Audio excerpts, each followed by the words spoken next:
Some news on President Trump's border wall. The Pentagon plans to shift $3.8 billion in military funding to build the wall. Alexa Liautaud is in Hidalgo, Texas, with an update.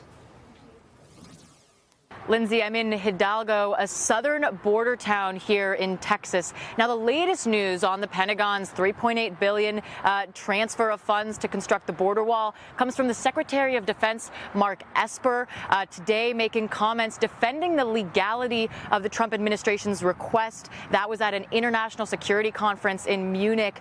Now, those funds would specifically contribute to adding 177 miles of boundary. That created quick backlash from top Democrats in Washington. You have House Speaker Nancy Pelosi issuing a joint statement with Senator Chuck Schumer, affirming Congress's authority as a sole authority to appropriate funds. What's interesting is that you also have some Republicans speaking out about this as well. For example, you have top Republican on the House Armed Services Committee, Representative Mac Thornberry, saying that while he does support the wall, he would want the funds used to construct the wall to be coming from the Department of Homeland Security. And he also talked about Congress's authority of appropriating funds. So that seems to be the key question here unfolding. There have been multiple lawsuits ongoing, and we'll keep you updated on the latest here from Hidalgo. Lindsay?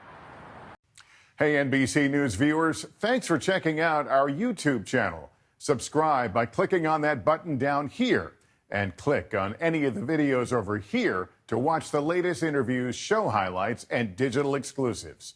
Thanks for watching.